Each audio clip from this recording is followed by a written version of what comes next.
you know. Because then this really weird scenario happened, which we're going to explain in parts, but I'll briefly address initially here, because this part I do remember, which is after this, the next team, funnily enough, this is obviously where the story began when I did my Fear Reflections, is Forsaken, where you join up with, funnily enough, ironically, a bunch of other people that have had problems at CPLs, like Warden obviously fucked at Green Berets and came last or whatever. Everyone remembers, like, if people don't know, fucking Storm famously went to a CPL when he was, like, amazing in main, but, like, didn't understand what fucking acceleration was and just had it on his PC the whole time, and everyone was like, oh, he obviously cheats, like, he just had like 0 kills or whatever. And then the idea was it was like all the losers sort of banded together, but they were really skilled players. Like, for example, people like Fear, like, everyone knew he was good, but he was just off in like side teams, you know. So this is where it's going to get complicated, because we're going to go team by team, but I'm just going to set the premise.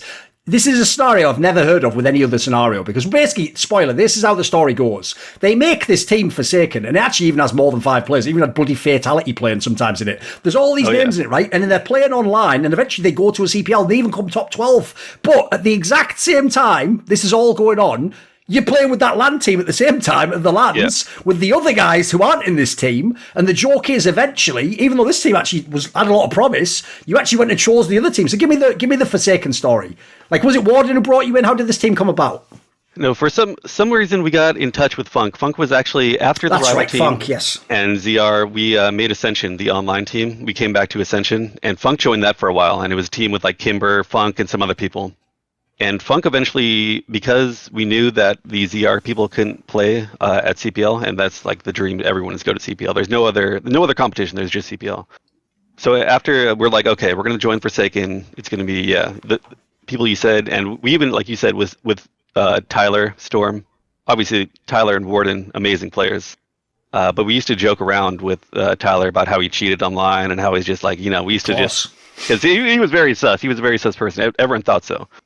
And like we would just joke about him, and Funk would just be like, "Come on, man, he's just a really good player. Just give him a chance." And after playing with him, like Storm, amazing. Obviously, I mean they went and did big things.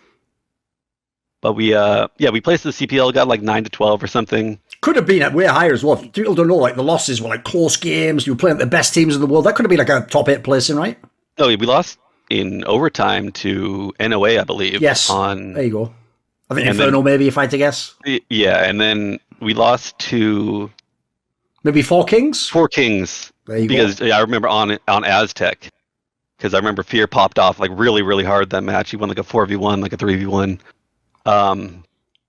But after that, I actually wanted to, knowing that I was going to go back and make the ZR team with Destructo, Haynes, Medius. There was actually thoughts of continuing the team, because like I said, even though we got 9 to 12, I thought like the team, I was like, wow, we could be world beaters with this team, even if we just replaced a couple people. But Funk at the time, he was a crafty guy, you know. He told me like, oh hey Mark, Warden wanted to, you know, was talking about replacing you and doing all this thing, and I was a pretty childish guy back then, and just believed him. It's like, oh, if Warden's going to cut me, then I have to cut him. Okay. And that's actually one of my biggest regrets, because I really love Warden. And he's a cool guy.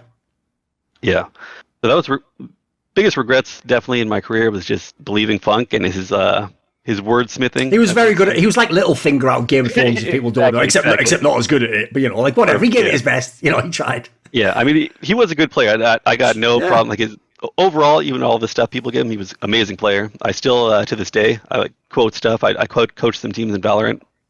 I quote from him for every now and then, because he had some good quotes. He definitely knew something about running teams, right? That people didn't back then, actually. There's very few people sort of knew how to be the captain of a team, right? Yeah, 100%. And he was a very strategic mind, good player overall. And like you said, even but there was a time during the pre-CPL where we had Fatality playing with us. And I wanted Fatality to sit in some of the maps, and like, you know, David's like, oh no, there's no, and he even called, because it would have been instead of Funk, I'm guessing, right? Something like that. Yeah. And I wanted this to happen, and I even called like Stuart Holden on the phone, who was part of Forsaken but didn't come to CPL. And Stu was like, man, you can't just replace Funk like that; it'll kill him. You know, he'll never be the same person again. So I was like, okay, we let's just play on, and we played good. So I mean. Want to see more cool, funny, interesting clips based on topics from my content? Well, subscribe to this channel then, or, you know, be a pleb and don't.